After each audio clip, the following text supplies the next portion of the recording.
friends, this is Khushbu and once again you are most welcome in CYD, that is Create Your Destiny, where you can create your destiny with me. हमारी एक छोटी सी पहल है कि अलग अलग careers के बारे में हम आपको बेसिक जानकारी दे सकें, जिससे कि आप अपने करियर को चूज करने में परेशान ना हो, आपको कोई कंफ्यूजन ना हो। आज का जो टॉपिक है हमारा वो बहुत ही इंटरेस्टिंग टॉपिक है, क्योंकि कहीं ना कहीं हम सब इससे जुड़े हुए हैं। बचपन में चीज़ों को जानने की, उनको समझने की हमारे अंदर बहुत ज़्यादा क्यूरियोसिटी रहती है कि ऐसा क्यों हुआ, ऐसा कैसे हुआ, ऐसे ना होकर के ऐसा होता तो फिर कैसा होता। तो बचपन में हम सभी अपने आप में साइंटिस्ट होते हैं, हम छोटे छोटे एक्सपेरिमेंट्स करते रहते हैं। लेकिन जैसे जैसे हम बड़े होते जाते हैं हमारी ये क्यूरियोसिटी ख़त्म होती जाती है। चीज़ें जैसी भी है हम उनको एज इट इज़ स्वीकारने लग जाते हैं, उनके पीछे का जो वाई है वो हम क्लियर नहीं करना जानते।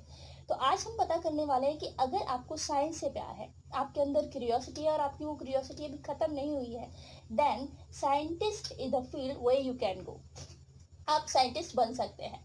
तो साइंस क्यों हमें चुनना चाहिए? क्योंकि इकलौता एक ऐसा फील्ड है जहाँ पे आप अपने सब्जेक्ट को अपनी ही जॉब प्रोफाइल में डिटेल में पढ़ते हैं।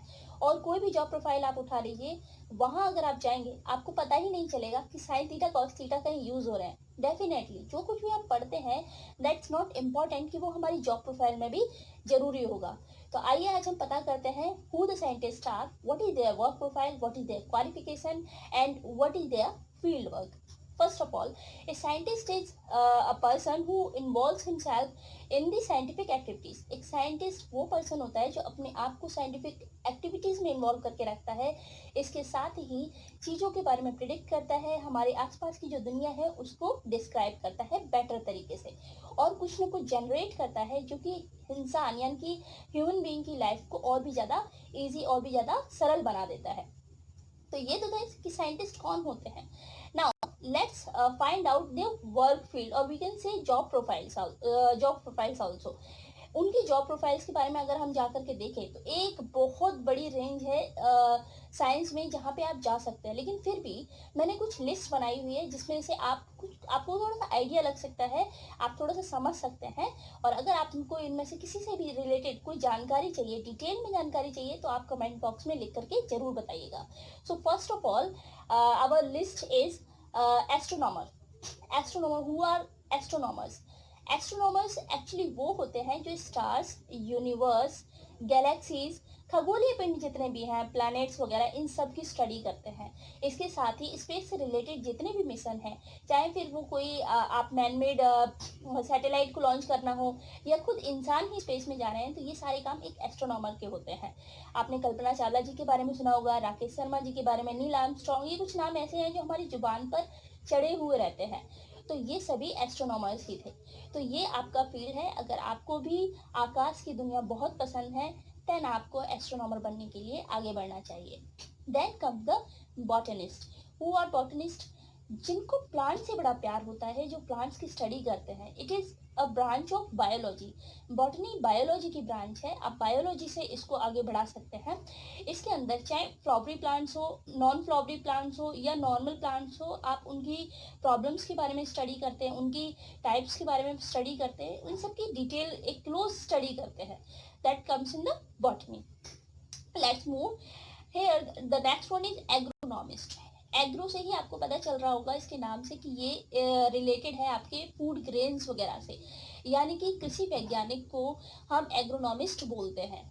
जी हाँ, फसलों से जुड़ी हुई सभी तरीके की जानकारियाँ, उनकी बीमारी, उनसे जो हम प्रोडक्शन बढ़ा सकते हैं किस तरीके से, किस प्रजाति को मिला करके किसके साथ आप एक नई प्रजाति बना सकते हैं जिससे कि किसान भाइयों को ज़्यादा अच्छा फायदा हो, इन सब कामों को करने वालों को हम एग्रोनॉमिस्ट बोलते हैं। और आज हमारी कंट्री को एग्रोनॉमिस्ट की सबसे ज़्यादा ज़रूरत है। तो अगर आपको भी खेत खलिहानों से प्यार है तो आप इस फील्ड के लिए आगे जा सकते हैं। Then comes our next option, that is ethologist. Ethologist आपको शायद कुछ स्ट्रेंज, कुछ न्यू नाम लग रहा होगा जो शायद आपने कभी ना सुना हो। मैंने भी कभी नहीं सुना था। जब मैंने इसकी डिटेल स्टडी की उसके बाद मुझे पता चला। इथोलॉजिस्ट वो साइंटिस्ट होते हैं जो एनिमल्स के बिहेवियर को डिटेल में स्टडी करते हैं under the man made circumstances और नेचुरल सर्कमस्टांसेस, यानी कि प्रकृति के बनाए हुए जो कंडीशंस हैं या इंसान की बनाई हुई कंडीशंस में जानवर किस तरह से बिहेव करते हैं, इसकी डिटेल स्टडी करना एक इथोलॉजिस्ट का काम होता है. So if you are an animal lover then you can go for this option. इसके बाद हम आते हैं अपने नेक्स्ट ऑप्शन पे, जो कि है एपिडेमियोलॉजिस्ट. एपिडेमियोलॉजिस्ट के नाम से भी पता चल रहा है, बेसिकली इसको तो समझ ही सकते हैं, कोरोना भी हमारा फैला हुआ है. एपिडेमियोलॉजिस्ट में एक एपिडेमिक वर्ड छिपा हुआ है जिसका मतलब होता है महामारी, यानी कि कोई भी बीमारी का स्रोत क्या है, कहाँ से वो स्टार्ट हुई है, किस तरह से ह्यूमन बॉडी में उसने एंटर किया है, ह्यूमन बॉडी में जाने के बाद उसका क्या प्रोसेस रहता है और उसके रेमेडीज या सॉल्यूशंस क्या हो सकते हैं, ये सारे काम एक एपिडेमियोलॉजिस्ट के होते हैं. तो अगर आपका भी मन है कि आप कुछ अच्छा कंट्रीब्यूट करना चाहते हैं हमारी सोसाइटी के लिए, ठीक है, अलग अलग तरीके की बीमारियां होती ही रहती हैं, तो उनसे रिलेटेड अगर आप खोज करना चाहते हैं या आपकी बायोलॉजी में इंटरेस्ट है, then you can opt for this option as well. या केमिस्ट्री ऑल्सो, कि आप कोई वैक्सीन वगैरह डिज़ाइन करना चाहते हैं अगर आपके मन में ऐसी कोई डिज़ायर है तो. Then comes the geologist. Okay, who are the geologist? हमारी प्यारी धरती, हमारी धरती और इसके आसपास जितने भी इसके पड़ोसी प्लैनेट्स हैं, उन सभी के ऊपर पाए जाने वाले मटेरियल की स्टडी करना ही जियोलॉजिस्ट का मेन काम होता है. धरती के बनने का प्रोसेस, इसकी हिस्ट्री, इसके ऊपर पाए जाने वाले मटेरियल्स, इसके अलग अलग जितने भी प्रोसेस है, चाहे वो ज्वालामुखी का फटना हो, समुद्र का बनना हो, ज्वार भाटाओं का बनना हो, ये सारी जो स्टडी है वो जियोलॉजिस्ट करते हैं. तो अगर आपको भी इन सारी चीज़ों में, प्राकृतिक आपदाओं वगैरह में, इनमें बहुत इंटरेस्ट है, then you can go for the geologist. बहुत ही इंटरेस्टिंग फील्ड है ये. देन कम द साइटोलॉजिस्ट और वी कैन से साइटोटेक्नोलॉजिस्ट. ये बायोलॉजी की स्पेशल ब्रांच है. It is also sub stream of biology which is dedicated to the cell and cellular movement.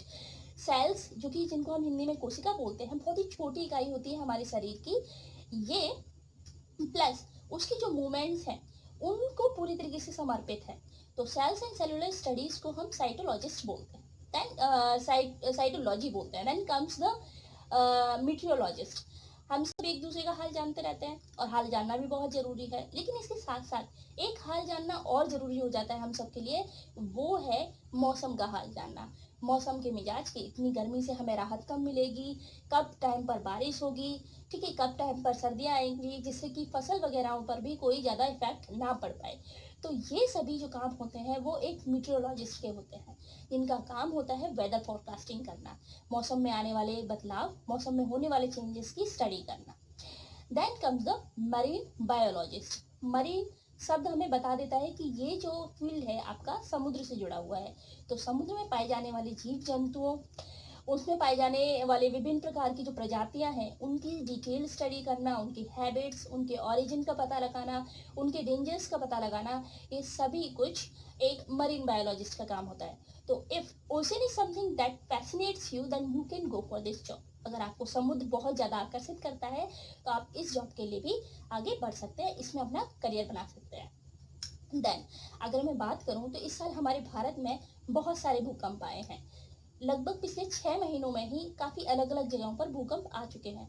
लेकिन भूकंप आते क्यों हैं, किस तरह से आते हैं, इनका कारण क्या है और इनका एपिसेंटर कौन सा था, ये सारी चीज़ें जो है इनकी स्टडी को हम सिस्मोलॉजी कहते हैं. And person who study all these things are called seismologist. जो इन सब चीज़ों की स्टडी करते हैं उनको हम सिस्मोलॉजिस्ट कहते हैं. तो ये तो कुछ लिस्ट थी उन साइंटिस्ट की, उन फील्ड्स की जिनको मैं आपको बताना चाहती थी. इनके अलावा भी बहुत सारे ऐसे फील्ड हैं जिनमें आप जा सकते हैं, डिटेल स्टडी कर सकते हैं अपने इंटरेस्ट के according, whether you want to choose physics, chemistry और biology. Then let's discuss about the working field of the scientist, यानी कि साइंटिस्ट के वर्किंग फील्ड क्या होते हैं. तो कहूँ तो ठीक तरीके से पूरी दुनिया ही एक्सप्लोर करने के लिए पड़ी हुई है. आप कुछ भी एक्सप्लोर कर सकते हैं, वर्किंग फील्ड भी हो सकता है, लेकिन अगर आप एक स्पेशलिस्ट बन जाते हैं तो आपके पास एक खास तरीके के वर्किंग फील्ड में काम करने का मौका होता है. तो first of all types of Indian ministries are open for scientist. यानी कि इंडियन मिनिस्ट्रीज हो गई, माइनिंग और जियोलॉजी, आर्कियोलॉजी, ये सभी जो है साइंटिस्ट के लिए हमेशा ओपन है. इसके अलावा food and beverage industry, animal care centre, wild life sanctuaries, medical centers and institutions, aeronautical associations like NASA and ISRO, all are open for scientists. इसके अलावा international flavours and fragrance India limited हो गया, चाहे आप और भी दूसरी चीज़ें ले सकते हैं जो कि मैन्युफैक्चरिंग या वेयर हाउस यूनिट्स होती है, ये सभी साइंटिस्ट को हायर करती हैं अपने प्रोडक्ट की क्वालिटी को बढ़ाने के लिए। तो अगर आप एक बार इस फील्ड में जाते हैं तो आपके पास बहुत सारा पोटेंशियल होता है, बहुत सारी फील्ड होती है अपने आप को मानने के लिए, यानी कि अपने स्किल्स को बढ़ाने के लिए, अपने एक्सपीरियंस को बढ़ाने के लिए, प्लस काम करने के लिए। Then comes the qualification कि what is its qualification, means how can you be a scientist। वो साइंटिस्ट बनना के लिए या बनने के लिए सबसे पहला जो जरूरी काम है वो है क्यूरियोसिटी का होना। क्यूरियोसिटी के अलावा भी डिग्री तो बहुत ज़रूरी है, कॉलेज में एडमिशन चाहिए, जहाँ आप काम करेंगे उन लोगों को भी कुछ ना कुछ देखना ही है कि भाई आपने क्या किया हुआ है। तो first of all the first step is to have PCM और PCB इन यू 10+2 लेवल, यानी कि आपके 10+2 लेवल में आपके पास PCM फिजिक्स केमिस्ट्री मैथ या PCB फिजिक्स केमिस्ट्री बायोलॉजी होना जरूरी है। इट्स अप टू यू, आप कौन सा चूज करते हैं। Then for graduation go for any reputed college, किसी भी अच्छे रेप्यूटेड कॉलेज से विद मिनिमम 60% मार्क्स अपनी ग्रेजुएशन की डिग्री कंप्लीट कीजिए। And then you should go for masters degree, किसी भी एक सब्जेक्ट को जो आपका बहुत ही फेवरेट है, आपको बहुत प्यारा लगता है, जिसमें आपका मन लगता है, उसके साथ आप अपनी मास्टर्स की डिग्री कंप्लीट कीजिए with minimum 65% marks. And then the main works begin, फिर आपका मेन काम स्टार्ट होता है। मास्टर्स की डिग्री करने के बाद आप अपने आप को डॉक्टरेट में इनरोल करते हैं। डॉक्टरेट की डिग्री के लिए आपको किसी ना किसी प्रोजेक्ट के ऊपर रिसर्च करनी होती है, उसके ऊपर कुछ ना कुछ नया क्रिएट करना होता है, जहाँ पे आपका साइंटिस्ट बनने का सपना भी पूरा होता है। आप डॉक्टरेट की डिग्री के लिए जब जाते हैं तो आपको किसी प्रोजेक्ट के साथ जुड़ जाना होता है और वहाँ पे आप कुछ ना कुछ नया बना सकते हैं। तो यहाँ पे एक साइंटिस्ट की जो स्टडी है, कह सकते हैं कि वो ख़त्म होती है और वहाँ पे उसका मेन काम स्टार्ट होता है अपने फील्ड में ग्रो करने का। वैसे तो साइंटिस्ट हमारी दुनिया को बहुत कुछ देते आए हैं, मानव इतिहास में इतना किसी न किसी के लिए नहीं किया जितना कि साइंटिस्टों ने हमारे लिए किया है। तो अगर आपका भी दिल है अपनी लाइफ में कुछ बड़ा करने का, then you should go for this option as well. जहाँ तक सैलरी एक्सपेक्टेशंस की मैं बात करूँ तो कोई भी फील्ड हो, वहाँ पे स्टार्टिंग आपकी लो ही होगी, लेकिन जैसे जैसे आप उस फील्ड में आगे बढ़ते जाते हैं, आपका एक्सपीरियंस, आपकी स्किल्स बढ़ती जाती है, उसके साथ ही आपकी सैलरी भी बढ़ती जाती है। तो on an average the starting is almost 22 lakh per annual, okay. And जैसे जैसे आप आगे बढ़ते जाते हैं, then highest 10 lakh to 15 lakh per annual आपकी सैलरी हो सकती है। होप कि आपको ये जानकारी पसंद आई होगी। अगर इस जानकारी से रिलेटेड आपको कोई डाउट है तो आप कमेंट बॉक्स में नीचे ज़रूर लिख सकते हैं। मैं हमेशा ही आपके लिए वहाँ रहूँगी आपके सवालों के जवाब देने के लिए। इसके अलावा आपको इन लिस्टेड जितने भी टॉपिक्स थे, लिस्टेड जितने भी फील्ड थे, उनसे रिलेटेड अगर डिटेल जानकारी चाहिए तो भी आप हमें कमेंट बॉक्स में ज़रूर लिखिएगा। I will be happy to help you. Thanks for watching the video. Hope for the best.